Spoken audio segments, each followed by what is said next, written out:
Les modèles freemium, c'est-à-dire les offres mêlant gratuit et payant, se sont largement banalisés. La plupart des techs, à l'instar des fintech, legal tech, proptech ou des foodtech, en usent pour se créer une audience pour un jour la monétiser.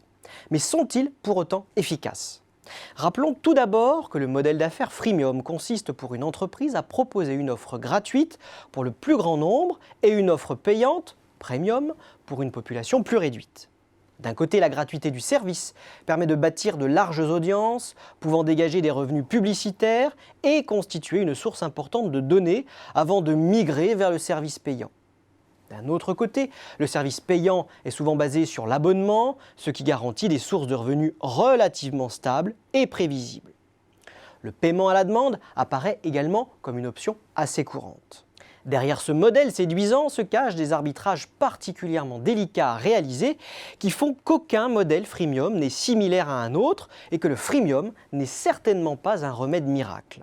Le spécialiste du sujet, Vinay Kumar, de l'université de Harvard, rappelle notamment que la définition des services gratuits et payants est particulièrement délicate et que tout ajustement du curseur provoque du mécontentement et le risque de voir apparaître de nouveaux concurrents. Quand les sites de streaming musical, comme Deezer, ont introduit des limitations aux services gratuits, ils ont rencontré une forte opposition de leurs utilisateurs et favorisé l'émergence d'offres concurrentes, elles, totalement gratuites. Et inversement, une offre payante, devenant tout à coup gratuite, fait forcément des mécontents parmi les clients. Ce fut le cas lorsque le groupe Amaury, propriétaire de l'équipe, a rendu gratuites les fonctionnalités autrefois payantes de ses applications mobiles. L'information devenant gratuite, des startups ont alors investi le marché avec des services d'agrégation et de curation des contenus parfois payants. Autre défi, celui de gérer de façon efficace deux promesses de valeur différentes.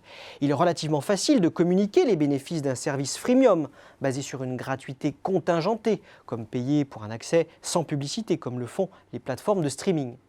Il est en revanche beaucoup plus difficile de faire comprendre les modèles freemium basés sur une montée en gamme, comme par exemple l'accès à davantage de fonctionnalités sur LinkedIn. Autrement dit, plus la nature des services gratuits et payants est différente, plus il est difficile de formuler des promesses de valeur bien comprises par l'utilisateur.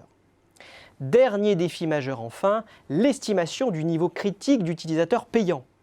Le taux de conversion en lui-même n'est pas très significatif.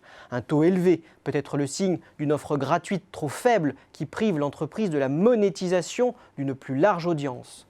Un taux faible peut être le signe d'une offre gratuite trop généreuse qui pourrait devenir payante ou d'un service payant mal compris ou sans intérêt.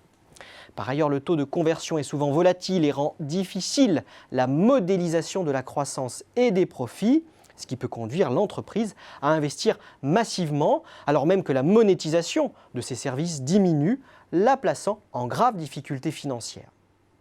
Rappelons à cet effet que de nombreuses startups technologiques recourant au modèle freemium ne sont aujourd'hui pas rentables. Certaines disparaissent, d'autres fusionnent entre elles, d'autres encore s'allient à des acteurs plus traditionnels pour se créer une légitimité.